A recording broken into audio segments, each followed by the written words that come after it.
Good morning, guys. Welcome to the platform of Clad Prep, and my name is Tarun Swami, and I tackle your English subject. So, as you can see, the most awaited and demanded section of newspaper, that is editorial. So I hope that इसको देखने के बाद जो काफी students जो हैं, they must be very mirthful, they must be very ecstatic, they must be very happy that yes, because a few of the students, they have demanded that sir, kindly just make a video on editorial too. So as I told you in my last video that we gonna come alternatively, like today, like I'm taking an editorial what you call passage. So in the next I'll come with a different genre. It could be of Bollywood, it could be of art and culture, it could be on economics, or it could be on some crimes, right? Because we have to cover all the what you call genres, so that we can make us dexterous in handling every type of passages which can be possibly come in your paper, right? So we'll cover all the sections. So today, without wasting the time, let's start the editorial passage. As you can see, this is related to the New Zealand's recently the Prime Minister of New Zealand, Jacinda Ardern. She has shunned the post of Prime Minister. She has given her resignation, right? So let's read about it. It's a very good one, as if you people were following her, so you must be easily connect yourself. You will be able to connect yourself with this passage easily, right? Because I told you that the Hindu पे जितने भी आपको जो editorial page पर जितने भी आपको जो आर्टिकल्स मिलते हैं, they are just the opinions, right? So अगर आप देखते हैं अपन, let's check promise and pragmatism on Jacinda Ardern's term as New Zealand PM, right? So it's a very good word, pragmatism. That means your practical approach to solve a problem. The one who is very pragmatic, right? This is a noun. अगर आप किसी व्यक्ति के लिए अगर आप adjective की तरह यूज करते हो तो अपन बन जाता है pragmatic, right? That is an adjective to give the quality to a person. So we can use that he is quite pragmatic. So if we say that pragmatic, that means he is very practical, he is very rational toward the problems, to solve the problems. So the promises she made and her practical approach to solve the problems. So this is on Jacinda Ardern's term, right? The term she served for 6 years as New Zealand PM. So let's go through this article.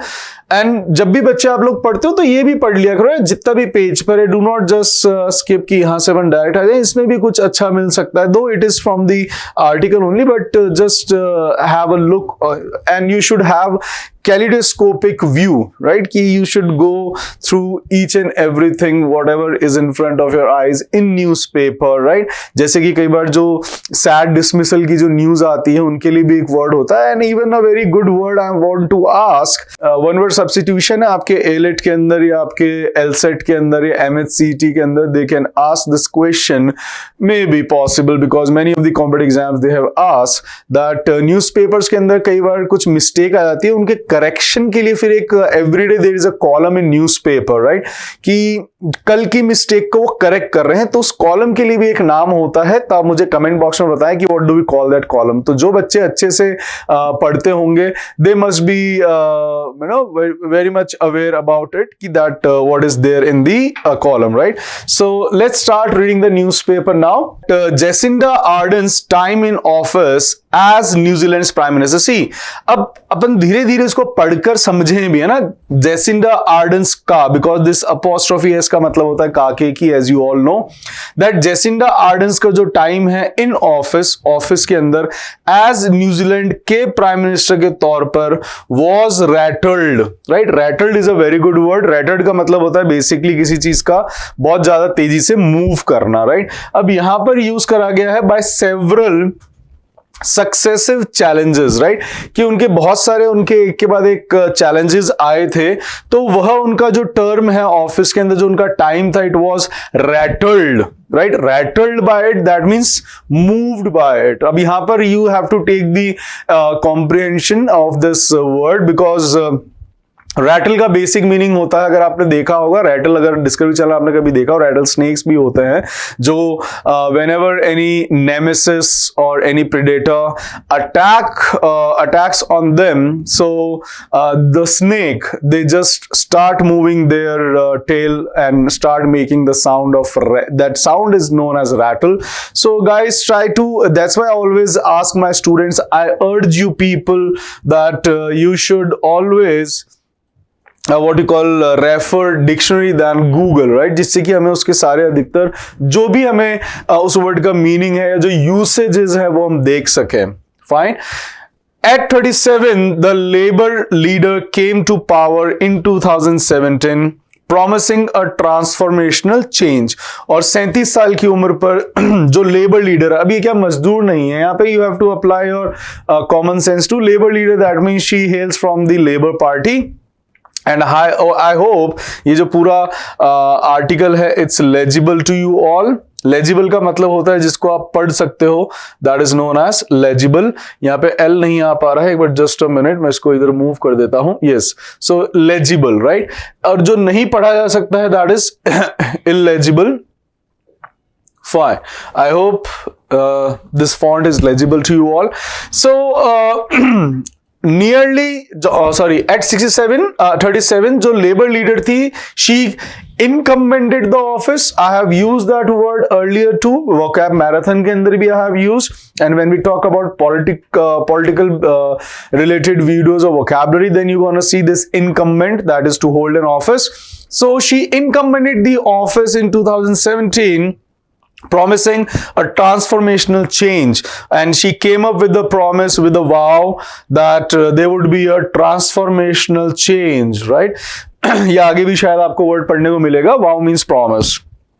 So nearly 6 years later, when she leaves office, see, जब भी आप पढ़ें तो अभी इसको starting में you should have to keep your pace a bit slower, right? Okay. Nearly 6 years later, when she leaves office, she would be better remembered for her handling of crises such as coronavirus pandemic, the far-right terror attacks on mosques in Christchurch, and volcanic eruptions. So अब वो 6 साल का उनका जो tenure रहा, that she reigned as a PM in New Zealand for nearly 6 years, and she would be better remembered for handling 3 particular things. That is the first one, that is coronavirus. The second one was the attack on Christchurch, and the third was volcanic eruptions. Miss Ardern offered a leadership model rooted in empathy and moral values. My second question is that you have to tell me the difference between empathy and sympathy and apathy. There are 3 words: empathy, that is written here, then we have sympathy, that you all know, then we have apathy, that is apathy. So you have to tell me the difference between these 3 words. And moral values. So जो miss Ardern थी, उन्होंने offer करी एक ऐसी leadership का model जो कि empathise, उसकी जो रूट्स थी it was in empathy and moral values की, वो नैतिक शिक्षा की तरफ ज्यादा थी. The way she handled the Christchurch shootings is a case in point. और जिस तरीके से उन्होंने क्राइस्टचर्च के ऊपर जो टेररिस्ट अटैक के टाइम पे जो शूटिंग हुई थी, है ना, it's a case in point. और वह एक उसका मॉडल भी है, एक पॉइंट भी है. Her approach towards the pandemic was initially popular, और ये initially starting के अंदर, inception के अंदर, infancy के अंदर, right, in the beginning it was very popular, which helped labor sweep. अब labor का आपको यहाँ पे पता पड़ गया होगा that labor, that she hailed from the Labour Party, और यहाँ पे labor जो था उसने sweep कर दिया था 2020 के legislative elections के अंदर because of her approach in the beginning towards pandemic. New Zealand's, let's change the slide now. So New Zealand's per capita death rate from COVID-19 is among the lowest in the developed world, and the way she announced her resignation also won her praise, right? अब जिस तरीके से उन्होंने अपना resignation दिया है वह भी उसको उन्होंने जीत ली है अपनी तारीफें. That there is not enough. Hello, this is a very good line. You have to give me the inference of this line. That what do you understand by this line? That there is not enough in the tank, right? ये tank किसके लिए use किया गया है? What is the metaphor? मतलब किसके लिए ये use में लिया गया है? So you have to tell me this thing. For her to continue in the top office, तब बता सकता है give you an कि अब ज्यादा नहीं बचा है उनके लिए इस टॉप ऑफिस में काम करने के लिए, which made her stand out in a world where not many leaders relinquish. It's a very good word. Relinquish का मतलब होता है to give up. You can use to shun, त्याग देना, or to what do you call renounce, right? Yes. So it's relinquish is a very good word. तो ये कह रहे हैं कि which made her stand in the world. अब उनकी दुनिया के अंदर एक ऐसी जगह बना दी जहां पर बहुत सारे लीडर्स इस पावर को इजीली नहीं त्याग पाते, but she announced her resignation, so that made her stand out in the world. And अब जो next है that is Chris Hipkins, a former minister for COVID response in Miss Ardern's cabinet and a troubleshooter for the prime minister, will succeed. मतलब वही अब इनके next जो उत्तराधिकारी है, इसके लिए एक अच्छा वर्ड बता देता हूँ जो उत्तराधिकारी के लिए होता है, that is Sion. Right? It's a very good word. Heir, you all know, right? And that's a very good synonym. So will succeed her and lead Labour in 2023 elections. I hope you people have comprehended well here, till here. While her leadership style is widely praised, particularly among liberal sections across the world, there are also questions on whether Miss Ardern made good on the promises she made to the electorate. Now, जिस तरीके से उनकी जो leadership style है वह तारीफ उसकी चौतरफा प्रशंसा हुई है, particularly among liberal sections across the world. और जो लिबरल्स हैं, जितने भी लिबरल कंट्रीज हैं, राइट, चौतरफा उनको तारीफें मिली हैं. But there are also questions कि जो मिस आर्डन है क्या वो अपने प्रोमिसेस पे खरी उतरी हैं जो उन्होंने इलेक्टोरेट के अंदर which she came up in the manifesto, जो उन्होंने घोषणा पत्र था उसके लिए मैनिफेस्टो यूज करते हैं. So New Zealand is one of the most expensive countries to live in. In 2017, Miss Ardern vowed, I told you that this is going to come, promised to tackle the country's housing crisis by constructing 1 lakh homes, but only a fraction has been built. So, अब कह रहे हैं कि उनके promises की भी हम बात करते हैं कि क्या वो अपने promises पे खड़ी उतरी हैं. What she vowed during the election time that जो न्यूजीलैंड है it's quite expensive to live, so इन्होंने promise करा था that they will construct at least 1 lakh homes, but उसमें से केवल fraction ही है जो बन पाए हैं पिछले 5 सालों में. So housing prices remain extensively high while high inflation has left a hole in household budgets.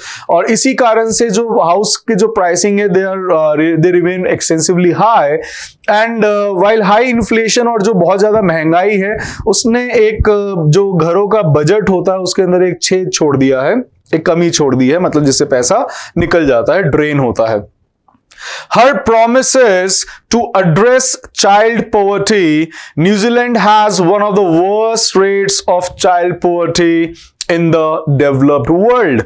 So एक और जो उन्होंने promise करा था that is of child poverty and tackle inequality, that the top 10% control nearly half of the country's household net worth, right? तो जो तीसरी जो problem थी that is tackle inequality, and that is top 10% control nearly half of countries, household net worth have fallen flat. और जो inequality है that is also fallen flat. There are still inequalities, and besides continued lockdowns and COVID measures, even when neighboring Australia opened up, और ये कह रहे हैं कि के बावजूद, बिसाइड्स का मतलब होता है इन एडिशन टू, मतलब इसके व्हाट यू कॉल अतिरिक्त, continued lockdowns and Covid measures. और कब? जब जो नेबरिंग ऑस्ट्रेलिया था वो ओपन अप हो गया था, turned a chunk of Mr. Ardern's early praises, turned a chunk of, that is piece of, उसने बदल दिया। किसने बदल दिया यहां पर? जो ऑस्ट्रेलिया, जो नेबरिंग कंट्री। अगर आप इस पूरे दो लाइनों को अगर समझना चाहते हैं तो कैसे समझें?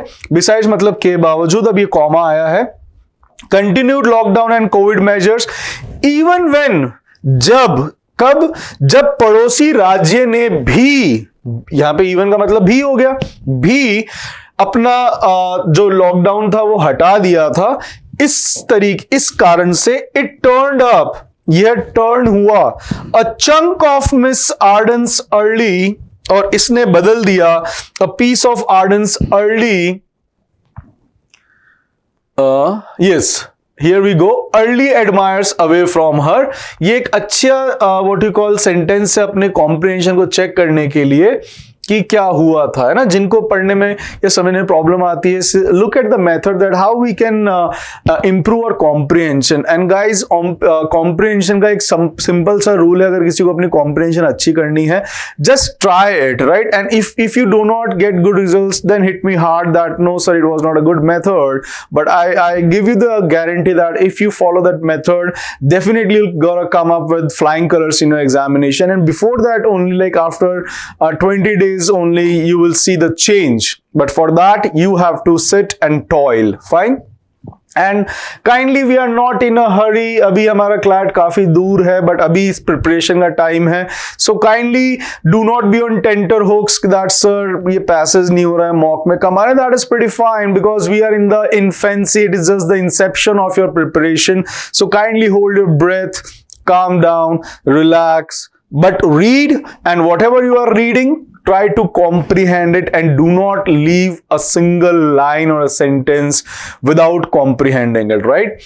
So besides continued lockdowns, मतलब continued lockdowns के बावजूद और कोविड मेजर्स के बावजूद, जब ऑस्ट्रेलिया ओपन अप, जब पड़ोसी राज्य खुल गया, तब भी इस कारण जब इन्होंने बंद रखा, and it's turned a chunk of, chunk होता है एक पीस, मांस का टुकड़ा, किसी को हम कहते हैं चंक। तो जो कुछ लोग थे, और कौन थे वो लोग? मिस एडन्स के अर्ली एडमायरर्स थे, वह भी क्या हो गए? अवे फ्रॉम हम। और उसने किसको बदला? अब ये जो वर्ब है ये किसके लिए आई है? It turned what? Admirers away from her. तो ये टर्न्ड अ चंक ऑफ, ये पूरा इन्हीं के लिए है दैट, लेकिन you know you have to उनको एक एक वर्ड का हिंदी करने का, देन उसको एक क्या कहते हैं, एक सांचे में ढालना, जिससे कि मीनिंगफुल वाक्य बन पाए, और ये आपको प्रैक्टिस से आता है। Nobody can teach you these tricks और something, there is no trick, it is just a method which you have to follow, fine, and you have to follow, I can not do it for you people. The slide in her popularity hit Labour's election prospects, which prompted many within the party, right? Prompted का मतलब होता है उनको थोड़ा सा उकसाया, right? But prompt का वैसे मतलब होता है तपाक से, promptly ही gave, but उनको यहाँ पर मौका मिल गया उनको कुछ बोलने का। तो ये जो स्लाइड था इन हर पॉपुलैरिटी, जब एक स्लाइड आया उनकी पॉपुलैरिटी में, और हिट लेबर्स इलेक्शन प्रोस्पेक्ट्स, और जो लेबर के जो इलेक्शन के जो उसके प्रोस्पेक्ट थे, प्रोस्पेक्ट मतलब जो फ्यूचर के बारे में सोच रहा था, which prompted many within the party to question her leadership, और इसके कारण से बहुत लोगों को यहाँ पे मौका दे दिया, they became you know what you call, उनको एक chance that they can ask a question on her leadership. And according to a December poll, labor support, और दिसंबर के लेबर जो what you call इलेक्शन पोल थे, उनके अकॉर्डिंग जो labour party का जो सपोर्ट था वो था 33%, while 33% backed the centre right national party, और जो दूसरी सेंटर की पार्टी है that is national party, and the main opposition, और ये कौन है national party, that is the main opposition. It was against this background, और यह इस बैकग्राउंड के खिलाफ था. कौन से बैकग्राउंड के, that Miss Arden announced her resignation, और ये इस बैकग्राउंड के what you call अगेंस्ट था कि जो मिस आर्डन है उन्होंने अनाउंस कर दिया अपने रेजिग्नेशन, उससे कुछ फर्क नहीं पड़ा. That mister Hipkins now has only 8 months, और जो मिस्टर हिपकिंस है जो कि इनके नेक्स्ट फेस होंगे चुनाव के अंदर, so mister Hipkins now has only, और जब भी आप किसी को पढ़ते हैं तो उसको पढ़ते चलें, उसका आगे के जवाब मैंने आपको पहले बताया था that how to comprehend it. जब आप पढ़ रहे हो अगर कोई चीज नहीं समझा उसको हिंदी करते चलो, उसके जवाब आपको आगे मिलते चलेंगे, और ये जवाब क्वेश्चंस पूछना सीखें. मिस्टर हैपिंग्स नाउ अब हैं, ओनली उनके पास है, हैज का मतलब हैव और हैज मतलब उनके पास है, तो मिस्टर हैपकिंस अब उनके पास है केवल 8 महीने. किस चीज के लिए 8 महीने उनके पास, टू स्टडी द शिप. अब यहां पे steady the ship, it is just what you call metaphor that they are comparing the party as a steady ship. To steady the ship, steady is जो निरंतर रहे, उसको संभाल लेना, and reverse the public mood, और जो public mood है जो उनके खिलाफ दिखाया जा रहा था इस पोल्स के दौरान, तो उसको रिवर्स कर सके. राइट, उनके पास इस चीज के लिए 8 महीने. तो मैंने जैसे ही क्वेश्चन पूछा उनके पास 8 महीने किस चीज के लिए, उसी का जवाब आगे मिल रहा है. अब अपन देखते हैं अ टॉल आस्क. अब यहां पर अ टॉल आस्क एक कॉमा के बाद आ रहा है. अब ये अ टॉल आस्क है, मतलब आस्क मीन्स अ क्वेश्चन, और एक लंबा क्वेश्चन है, मतलब इट्स अ टॉल आस्क, मतलब एक बहुत बड़ा, टॉल मतलब बड़ा, लंबा, तो it's a big question to make it a steady ship, उसकी पार्टी को और पूरी कंट्री को, and to reverse the mood of the people. Fine. He should blend, blend everybody knows what is blend, right. Blend का मतलब होता है to mix. He should blend, उसको मिक्स करना है. किसको मिक्स करना है, क्या मिक्स करना है, मिस आर्डन्स की एम्पैथेटिक पॉलिटिक्स, उसको मिक्स करनी है मिस आर्डन्स की जो एम्पैथेटिक पॉलिटिक्स है, किसके साथ, with a strong economic vision, और एक इकोनॉमिक विजन को इन दोनों को मिक्स करके चलना है, जो कि वुड एड्रेस, जो कि एड्रेस करे न्यूजीलैंड की स्ट्रक्चरल इकोनॉमिक प्रॉब्लम्स को, while keeping it's social harmony intact, जो कि संबोधित करे, एड्रेस करे न्यूजीलैंड की जो स्ट्रक्चरल इकोनॉमिक प्रॉब्लम्स है, और साथ साथ में वाइल कीपिंग, इसी दौरान उसको साथ में रखना है उसके सोशल सामंजस्य को. हार्मनी होता है पीस और अकॉर्ड, और सामंजस्य को इंटैक्ट मतलब बांध कर रखे. Right, so that is very important that for Hipkins to keep that social structure politics and the what do we call this economic problems को दोनों को साथ में लेके चलना. I hope you people must have understood and see, जब आप newspaper पढ़ते हैं, so newspaper is only not for English but you should अब अपने जीके भी सीखी that न्यूजीलैंड का जो प्राइम मिनिस्टर थी वो कौन सी पार्टी से थी, उनका नाम क्या था, उनके ऑपोजिट पार्टी कौन सी थी, और उनके अब जो उनकी तरफ से चुनाव लड़ेंगे उनका नाम भी क्या है ना. So newspaper is the best thing that we could cover. इसके अंदर आपकी इंग्लिश भी होती है, इंग्लिश भी कैसे करनी मैंने आपको बताया है. आपको यहाँ पे सीआर भी स्ट्रांग होती है because you start applying your common sense and reasoning to comprehend the things. Then the third is GK. So if you give ample time to newspaper you can come up with flying colors in new what you call examination. So kindly give a proper at least 2 to 3 hours to newspaper, and of course read widely and try to cover maximum genres. Fine.